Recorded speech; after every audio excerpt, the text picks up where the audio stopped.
الحمد لله رب العالمين والصلاة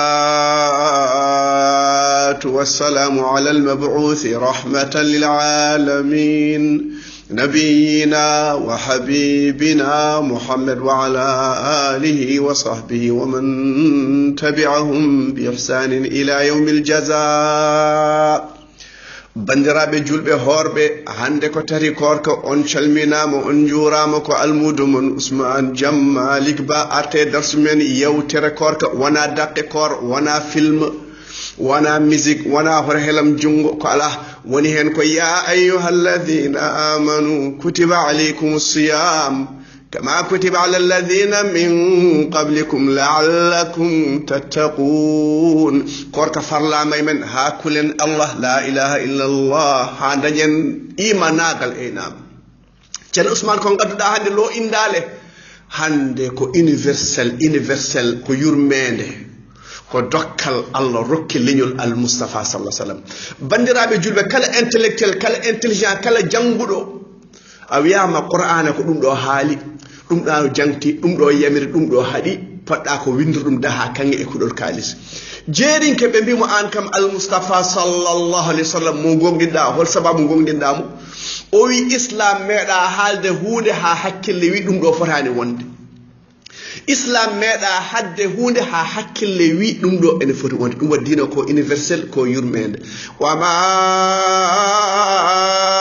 arsalnaka illa kaffatan linnasi bashiran wa nadhira المصطفى صلى الله عليه وسلم ونلا كو يمبه جينيج universal bodebe balebe dum wadi kanko wi odo diina ma yettodo jamma e nyalom jetti o rutti ka dum addor letter ko yurmede woni hen wama arsalnaka ila rahmatan lil alamin dum kala ko Allah ma wat ko yurmede kala ko Allah ma op ko yurmede aha e nam Ceerno Ousmane holko Allah rokki en لقد من الله على المؤمنين إذ بعث فيهم رسولا من أنفسهم يتلو عليهم آياته ويزكيهم ويعلمهم الكتاب والحكمة وإن كانوا من قبل لفي ضلال مبين لا إله إلا الله محمد رسول الله Ali Imran temedere chapande jegom enay Allah rokkien enen yimbe enen leñol al Mustafa sallallahu alaihi wasallam o neldi en al Mustafa sallallahu alaihi wasallam deysan o ma addi ayaji enen labbide en to shirk enen labbide en to mawnikinare dedo ayaji gari ko labbinde en Allah ko mojjo o yida ko mojjani Allah ko mojjo yidi ko mojji Allah ko joddo yidi ko yodi annabi o wana jinni ala ko neddo o wana malaika o mo yademen eden gandi mo ndeysan o andina en gandal e hikma bandirabe sehilabe tagal ne gonde den e nibbere fitti aduna o fo koy nibbere wonno ha al Mustafa sallallahu alaihi wasallam ari leral gal ari la ilaha illallah bil mu'minina raufur rahim te ko jurmiɗo soyima ar soyima op soyima nangu ɗum woni yidde Allah ɗum woni yidde al Mustafa sallallahu alaihi wasallam o addi deftere ene firta hunde fo wala ya'tunaka bi mathalin illa ji'naka bil haqqi wa ahsan tafsira kala misal mo ganduɗa jidda nane Qur'an ما فرطنا في الكتاب من شيء دون نانتو دير دفتر ناتر دي موينر ndeysan deftere Allah hude fo nan hen sababu ko catalogue Allah ko timmi geda makko ko timmi dum wa deftere makko ko timmi sa nantake nder deftere majjina bandirabe sehilabe nam وأنزلنا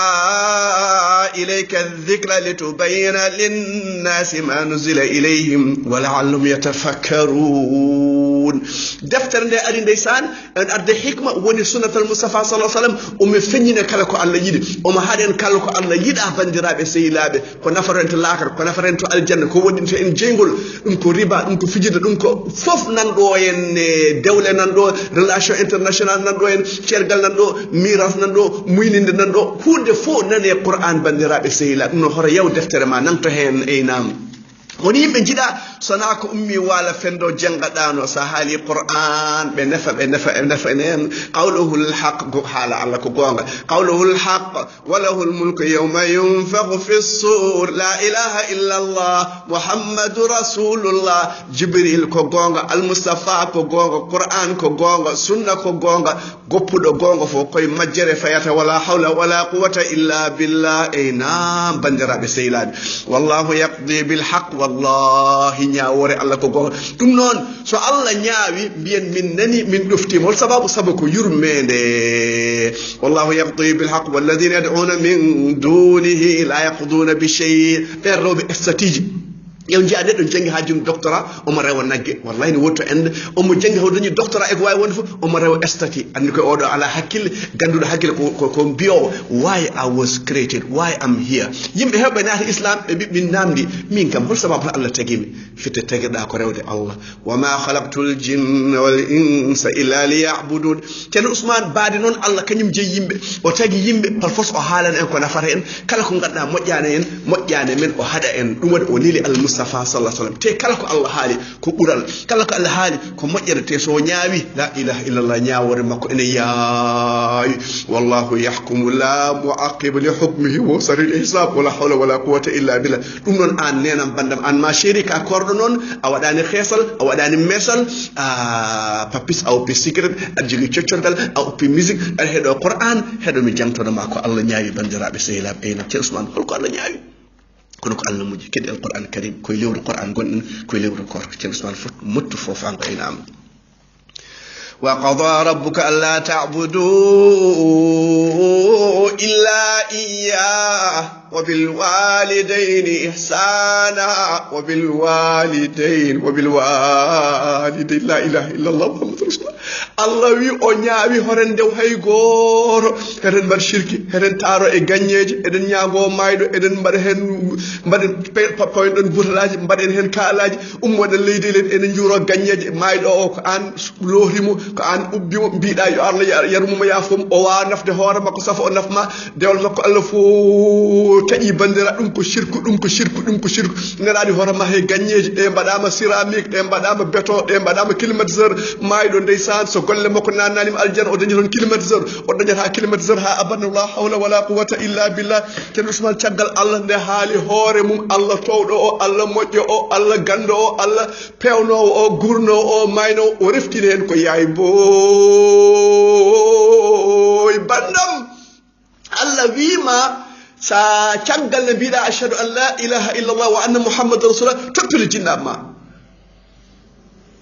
neɗɗo wima min yom ɓurane jinnaɗo ma neɗɗo wima yom ɓurane jinnaɗo ma jaɓa ɗum jaha ɗum ñalla sermudema aɗa sermudema daroɗa jaha ma yogoya aɗa defa aɗa dunci aɗa dilla a waɗnani ɗum yumma so yumma nelima calɗa lebbi jeegom a salminani yumma a téléphonani yumma a yahanto yumma nelaɗo sallallahu alayhi wa sallam ɓe mbi ya rasulallah holmo min poti moƴƴinde gonɗingal o wi yumma yayi boy o wi hol deftuɗo hen o wi on ko yumma muyninɗomo o ɓe mbi hol deftuɗo o wi yumma on cawɗo o wi hol deftuɗo o wi bamma jinnaɗo ma o raddi o liggi o jangginma o andinma o findinma o resnuma o surma o hurma neɗɗo ma ya oppo ɓeɗo fof ya rew ɗum kañum ɓurama jinnaɗo ma jaɓɗa ɗum la ilaha illallah ko ceerno Yunus wi ko an yeehi mawnoyde garta a tawa wala hawla wala quwwata illa billah eynam Allah wi haali hoore mum o reftire jinnaɗo waji goto ya rasulullah fittanan mi waɗi ɗum e diina mbeɗa felloyo o yimani wuuri o ya felloy to yummato yumma lebbi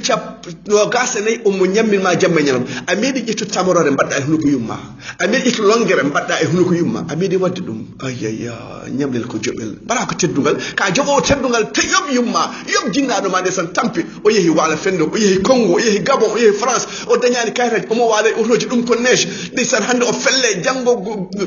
hay goto anda o tampi toon neɗɗo yumma yoɓɓorande yumma e bamma jaɓa ɗum ila holto hakkille ma woni ndaw so fayi ubbar hoore mum la ɗum wona feere bandiraɓe sef ceerno Ousmane holko Allah haali jinnaɗo eynam إما يبلغن عندك الكبر أحدهما أو كلاهما فلا تقل لهما أف ولا تنهرهما وقل لهما قولا كريما لا إله إلا الله محمد رسول الله so jinna ma mawli e be gondo galle ma do chambre burdo mawludo kambe ji baddo climatiseur kambe ji lingu bu laaci kambe ji hore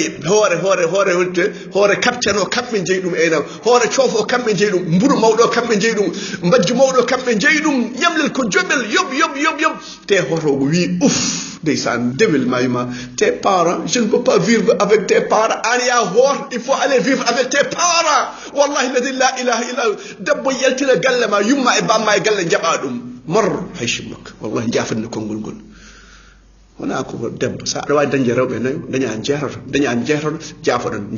won jafodon daña nayo be do may après be do kalko be do ceerto daña wobbe jinnaado ko goto yumma ko goto baba ko goto sadi demal aljanna do jinnaab ma do rokku debbo ma hakke mum rokku dibma hakke mum ko no yumma e bamma ko ligne rouge ben raake bandirabe seylab e nam ولا تقل لهما أف ولا تنهرهما وقل لهما قولا كريما فلسوا كونغول برغول وجين بها جنابما وقولوا للناس حسنا وقولوا للناس فتيب فم بيا حال كونغول مجل جنادو مانون لا اله سووي يا جلنو سووي سانك فيا لاكر ولا حول ولا قوه الا بالله واغفر لهما جناح الذل من الرحمه وقل رب ارحمهما كما ربياني صغيرا نسان تللا بيبجي جرمede bibje newani des ay no sondu wala dibbe mum ene huurdum e ngulek ene huurdum e jeygol ene huurdum e hendu ene huurdum e toba wadi non jinna ma bandirabe sehilab e Allah yurmobe no be nerimbe don cukalel ni san be kettini somi ñayi be danata ko somi heedi be danata ko somi wuyi be danata ko somi tampi be danata ko ndeysaan jamma ñe ben veyi ndeysaan Allah yurmobe wa qur rabbi irhamhuma kama rabbayani saghira la ilaha illa Allah muhammadur rasulullah rabbukum a'lamu bima fi nufusikum in takunu salihin fa innahu kana lil awabin ghafura Allah nandi ko ne pitali men jiddo mojjido jiddo fewnudo Allah walla moy pewal bandirabe seylab nam ben ruttibe to Allah ben tubalbe Allah non Allah jaba tuwi mabbe bandirabe seylab cen Ousmane tiagal dinabe ko miskinebe ko hoddibe ko bandirabe ndewi hen bandirabe the kinde san bandirabe sebe la relation ko ijam wona jaltino galleji pour tes parents ils sont là be ngari do be garti do rawani be ngari hikka be ngari la ilaha illa Allah tajo en dam jurta en dam jokko en dam en nata aljanna e nam cen Ousmane jokko وآت ذا القربى حقه والمسكين أون دين وانا universal on medi nande haala wayni moƴƴude on medi nande haala moƴƴude wana Sorbonne wana Yale wana Oxford wana ɗum mbawɗa wonde université kaɗo haala ala sona taw koye deftere Qur'an itta ɗum ɗo gila duuɓi ujunere ceemen nayyi ko universel ko université ko modernisme ko yurmede ko pinal ko fesade ko andude ko gandal ɗum ɗo woni diine men bandiraɓe sel keɗe ko diine men wi وآت ذا القربى حقه والمسكين وابن السبيل ولا تبذر تبذيرا ان غلا دي كلوشار bande o biɗa ya wallu miskino ya rokkumo on ɗon annino o ronki dañde ko yettino wuro mabɓe hokkumo haw yetto wuro makko bandiraɓe seeɗa hoto bonno jawdi ma noon wona yo sireyo woyyo ƴetta kalis mbaɗa hen so jamane waɗi a watta hen so école sukaɓe jangguine Qur'an a watta hen ko faara ko guttu a jiɗɗa tan ko yettede a yiiɗa ko woni baraji ko ɗum ko musiba sa bonni bennoɓe jawdi ɓen ko ɓiɓɓe seyɗaneji walla ko bandiraɓe seyɗaneji jafo ɗum bandiraɓe seyɗan aynam إن المبذرين كانوا إخوان الشياطين وكان الشيطان لربه كفورا بين بنو بجود لسان بين كو بندرا بالشيطان أي نعم سو جنة ما بيمنا يعود كو غدا بلاني الله هرود كو بلاني الله هرجاب دم أي نعم لا طاعة لمخلوق في معصية الخالق جيادو دفتراك وفد تقوى الله سبحانه وتعالى سعد ابن أبي وقاص دو توبي وناه دين الله سبحانه وتعالى يوم بوتيك أنا هاري أولو دين أو بي الله جبل والله ما مجود mi wasa nyamde après mi sancorako mi jodo e nangue mi maya so mayi non ankre koya yimbe fo jennuma jimbe fo jenna yimma ko jodi balde nyama o inene hedemi halama sad jogi pital ujnere ñen fo fital wotur ene maya dum watta ko foti dinam dina la ilaha illa allah e sunnatul mustafa sallallahu alaihi wasallam yuma ko wati ñamde e nam ko ni way allah wo fe haaki e nam wa imma tu'ridanna anhum ibtigha rahmatin min rabbika tarjuha faqul lahum qawlan maysura ndaysan ned arema gila hanke jammo umul mijo jango mi dawra samba jallo dammo jango mi dawra usman ba wala usman ka wala bojjamo o aratan taw hay an hay dara ala biyam an de jafuda wallahi hikkene yori min ngala ko non so Allah jabi so min dañi min dokkuma yo Allah rokkami ndeysan wana o tampini o wari do rawan o arti do hikka ala duwono mo donda horma yo Allah rokkuma so Allah rokkimo arta e ma ndeysan wadi mo arde ma ko mo miije ma o mo jorte ma mojjerina wala tajal yadaka maghlulatan ila unuqika wala tabsutha kullal basd fataqud maluman mahsura ay kalisma fo horrokko kalisma fo hornango kalisma fo waddo hakkunde do bada priorité mbudo bada e horema mbudo mbaɗa e ɓiɓɓe ma mbuɗo mbaɗa e jomsuɗ ma mbuɗo mbaɗa e daba ma pétrole ma oto ma keccare ma ko heddi ko cakkoɗa yasalunaka madha yunfiquna qulil afu ne ko ni woyi hokku ko sekko ko ɓurti ko kono noon hoto bonnu duɗɗa aɗa ñaago yimɓe eynam إن ربك يبسط الرزق لمن يشاء ويقدر إنه كان بعباده خبيرا بصيرا كو الله بيتر كو الله ركر نيونو اندي جامك اندي كادو ركد هاي اوركدوم اندي كادو ركد سير اوركدوم الله كلا كد وادي ede moƴƴi bandiraɓe sehilaɓe ولا تقتلوا أولادكم خشية إملاق نحن نرزقهم وإياكم إن قتلهم كان خطأ كبيرا ورمبري بيبي من hulde basal et papis on va faire 2 enfants une enfantette et un enfant et un gorel et dewel tant ça suffit parce que sinon avec l'économie avec le corona on ne peut pas avoir beaucoup d'enfants et beaucoup d'étrangers et beaucoup de gens dans la maison il faut calculer ton salaire et mon salaire 50-50 5 électricité 5 ndiyam joyi école 4 tubu jeyi biscuit kaza kanyum hunde fokko ko calculta horo calcul sa wi ada calcul Allah dokkudo mo so calculi non o rokkima ko ganduda ko buri famde ko joginda ko hono batta nelaado yuma horo calcul oyi Asma bint Abubakar horo moftenda mbasa tottede hunde fo mo calcule notre enfant on a 2 mètres terrain 35 sur 18 2 chambres une douche cuisine 3/5 bol 3 plats 3 coudes 3 cuillères hunde fo mon calcul o do tampar ndeysan o anda arsuko ko Allah jogi e nam sa sakkima Allah sakkuma sa rokki Allah rokkuma e nam bibbe ma bir 2 enfants dum fils ni ka yida hay danje hobbe e nam parce ayida hay bibbe hewbe hada be nyamdude ma wala hawla wala quwwata illa billah inna qatlahum kana khita'an kabira telfon ko defti hen wala taqrabu zina innahu kana fahishatan wa sa'a sabila fijirde Allah horo badade horo yew ka forade yew horo urna ka forade urna horo même ka forade même e nam ma ñes mon papis de la sallallahu un jeune arrêt mako ya rasulullah jidmi tan ko fijje je veux une copine be de fijje newna am balé wasu nel bakkar sahaba bi o mahma ne la di ngoppi ar wara ho jodi koppi mako e koppi ne la sallallahu alaihi wasallam o hudani mo an kudado o yani mo non o mo arkay mon fils arkay habadimo oy mo fijirde adiida dum yumma oy mo ala bi abi antum bi oy gori na dum yummum oy adiida dum gorgol ma oy ala oy gori na dum gorgol adiida dum jow suuduma bane debbo o haali tan maharim tan on wi bala ya rasul mi hay gomi na dum hay gor mi da dum kay wala jinnaado mo wala hen ay gor mi na de do bode اللهم طهر قلبه واحسن فرجه واغفر ذنبه نيسان اي الله سور فرج مك لبن برن مك نيسان يا فو بكار مك وي ñane hen gancumi fijirde ma ñes o do wonde ma be copine 31 25 wonde ma 2 ans atu ma papa je suis désolé ma maman a dit que on n'est pas compatible en gona compatible jaha goddo jettuma ka ndeysaan après jango kessa ko kessa aduna e lakara kessa aduna lakara Allah ni yima o hor badudi hor yaada farani yaade ta fular ta dignité hor wad jin reddo mbada sippu dabbo en yeyni yimin jima jango ka yimbiraado baw janka taniraado ayida foroje ma jalde regardez ta maman regardez votre grand-mère grande-mère grand-père fo nan rene oh c'est pas joli moƴƴani ene soofi bakkar ene soofi kono noon iblis yorwi c'est joli c'est bon alik wala taqrabu zina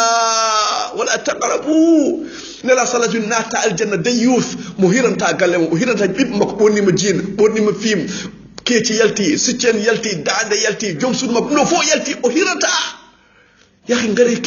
kiren woni gueɗe ko an tan jeeyi ko trésor ko kanŋe an tan jeeyi ɗum hay goto fotani yide sona an ولا تقربوا الزنا إنه كان فاحشة وساء سبيلا ولا تقتلوا النفس التي حرم الله إلا بالحق ومن قتل مظلوما فقد جعلنا لولي سلطان فلا يسرف في القتل هرم بري بيتان سنا غون فوري ودي تانكو تارو دسدو بيدو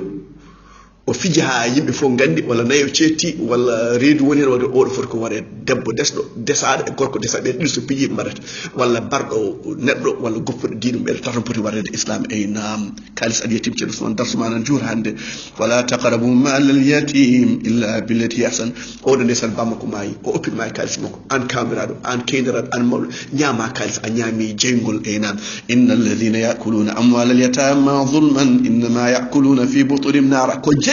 jeygol ɓe ñaami ɓen ñaamaɓe kalis al yatim sa fodi waɗa ɓe mbi maale naafi ko tete so fodi watta so resnama jam fo so haali ƴetto so haɓama ƴetto huɗa e nam te ka namditeɗe nam sa peesi noon ya timmin peesirɗe ɗe wa awful kayla ida kiltum wa zinu bilqistas almustaqim dhalika khayru wa ahsanu ta'wila wonimɓe so peesi sen peesan maɓɓe dokkuma ko manque soɓe peesana koye maɓɓe timmina ɗum ɗo ko bakkar mawɗo bandiraɓe sehila wala taqfu ma laysa laka bi ilm aya mawɗo ari horo haalka anda allah wini mbaɗeni ndewreni allah juule darɗe sappo juule darɗe nogas kala mbiɗo allah wi taw wiyani ko ɗaɗol ɓernde makko tañere hayso neraɗo wonno ɓuri bonde e bakkar fof ko wiide allah wi taw wi nelaɗo sallah sallam sa wi taw wiyani ko jeygol poɗɗa e nam allah walaw taqawwal alayna ba'd al aqawil la akhadna minhu bil yamin oɗo ko nelaɗo so wi allah wi taw wiyani ɗaɗol ɓernde makko taƴi ala hal mina ma noon wala hawla wala quwwata illa billah inna sam'a wal basara wal fu'ad kullu ulaika kana anhu mas'ula ay tarɗe maɗe noppi ma ko ketto ko gite ma ko ƴewata ko ɗemgal ko haalata ko fof koko ñawata janggo fof ma haalte wala hawla wala quwwata illa billah hoto heew guttu noon ko allah rokkuma ko newo hen tey hen jokku hen enam kono rew guttu hoto wastu wala tamshi fil ardi maraha innaka lan takhriqa al arda wa lan tablugha al jibala tula awa segde leydi awa yettade kaaƴe ɗum noon newo gona newiɗo gona jantiniɗo e wasde mawnikinade e dam كل ذلك كان سيئه عند ربك مكروها ذلك مما أوحى إليك ربك من الحكمة ولا تجعل مع الله إلها آخر فتلقى في جهنم ملوما مدحورا بندرابي بالله الذي لا إله إلا من نام دون on meɗiɗe haala wayni moƴƴude ɗum ɗo woni diine men mo yimɓe keɓa kesirto